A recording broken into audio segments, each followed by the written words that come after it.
നമ്മൾ അടിയാന്മാരാണ് ഇന്ത്യ എന്നുള്ളത് പേർത്തും പറഞ്ഞു കഴിഞ്ഞിരിക്കുകയാണ് അമേരിക്കയിലെ വിവിധ സംവിധാനങ്ങൾ. ഇന്ത്യ ഇത് നേരത്തെ തീരുമാനിച്ച് വിലയ്ക്ക് വാങ്ങിയ ദുരന്തമാണ്. അമേരിക്ക പറയുന്നത് പോലെയൊക്കെ ചെയ്യാമെന്ന് തീരുമാനിച്ച് അവരുടെ കൂടെ കൂടി ഇറാൻ പോലെ ഇന്ത്യയെ നിർണായക സമയങ്ങളിൽ സഹായിച്ച, എന്തിന് പെഹൽഗാം അറ്റാക്കിൻ്റെ സമയത്ത് പോലും ആ തീവ്രവാദാക്രമണത്തെ അപലപിച്ച ഒരു മുസ്ലിം രാഷ്ട്രമാണ് ഇറാൻ. ബാക്കിയുള്ളവരൊക്കെ പാകിസ്ഥാൻ്റെ കൂടെ കൂടുകയോ പരസ്യമായി കൂടുകയോ മൗനം പാലിക്കുകയോ ചെയ്തൊരു സമയത്ത് പെഹൽഗാം അറ്റാക്കിനെ അപലപിച്ച രാജ്യത്തെ കൈയൊഴിയാൻ തീരുമാനിച്ച ശേഷം ഇനി നമുക്ക് തിരിച്ചുപോക്കില്ല. അമേരിക്ക എന്തു പറയുന്നു അതനുസരിക്കുക എന്നതിലേക്ക് നിങ്ങൾ എത്തിക്കഴിഞ്ഞു.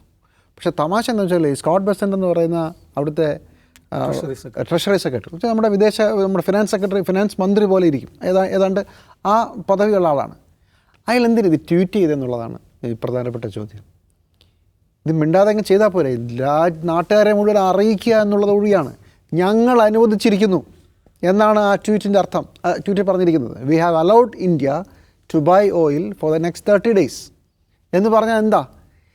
അപ്പോൾ ഒരു വാസൽ സ്റ്റേറ്റ് നമ്മളെ അവർ കണ്ടു കഴിഞ്ഞു. നമ്മൾ അടിയാന്മാരാണ് ഇന്ത്യ എന്നുള്ളത് പേർത്തും പറഞ്ഞു കഴിഞ്ഞിരിക്കുകയാണ് അമേരിക്കയിലെ വിവിധ സംവിധാനങ്ങൾ.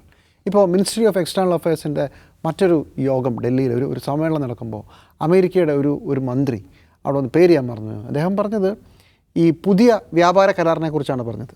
20 വർഷം മുമ്പ് ചൈനയ്ക്ക് വേണ്ടി നിങ്ങൾ എങ്ങനെയാണ് വിട്ടുകൊടുത്തത്, അങ്ങനെയൊന്നും ഞങ്ങൾ ചെയ്യാൻ പോകുന്നില്ല. ചൈന നിങ്ങളെ മറികടന്ന് നിങ്ങൾ ഓർക്കണം.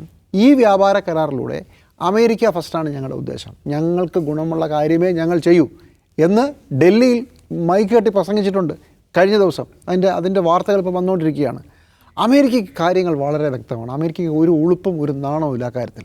പക്ഷേ അതിലൂടെ നമ്മളെ നിരന്തരം അപമാനിക്കാൻ കൂടി അവർക്ക് ഈ ഇൻ്റർനാഷണൽ പൊളിറ്റിക്സും സ്റ്റേറ്റ്മാൻഷിപ്പും ഒന്നും അറിയാത്തവരല്ലല്ലോ അമേരിക്കയിലെ നേതാക്കന്മാർ. പക്ഷേ അവരാണ് ഈ പ്രത്യേക അവസ്ഥയിൽ ഇനി 30 ദിവസത്തേക്ക് വാങ്ങിച്ചോ എന്ന് ഞങ്ങൾ പറഞ്ഞിട്ടുണ്ട് കേട്ടോ, അതുകൊണ്ട് അവന്മാർ പോയി വാങ്ങിക്കുകയാണെന്ന് പറഞ്ഞു. എന്ന് വെച്ചാൽ അങ്ങനെ പോലും ഇപ്പോൾ ഇന്ത്യ റഷ്യയിൽ നിന്ന് ഓയിൽ വാങ്ങിക്കാൻ അമേരിക്കയുടെ അനുവാദത്തോടുകൂടി പോവുകയാണ്. അപ്പോൾ അത് വാർത്തയാണ്. സ്റ്റാൻഡേർഡ് ഓയിൽ അല്ല, അതിന് കുറച്ചുകൂടെ വിശദമായി പറയണം. ഇത് പറഞ്ഞിട്ട് ഞാൻ പറയാം. ഇത് പുറത്തറിയുമല്ലോ, അപ്പോൾ നാണക്കേടല്ലേ. അപ്പോൾ അതിനു മുമ്പ് ഞങ്ങൾ അനുവദിച്ചുകൊണ്ടാണ് ഇന്ത്യ വാങ്ങിക്കുന്നതെന്ന് ഒരു ഉളുപ്പുമില്ലാതെ പറഞ്ഞു കഴിഞ്ഞു.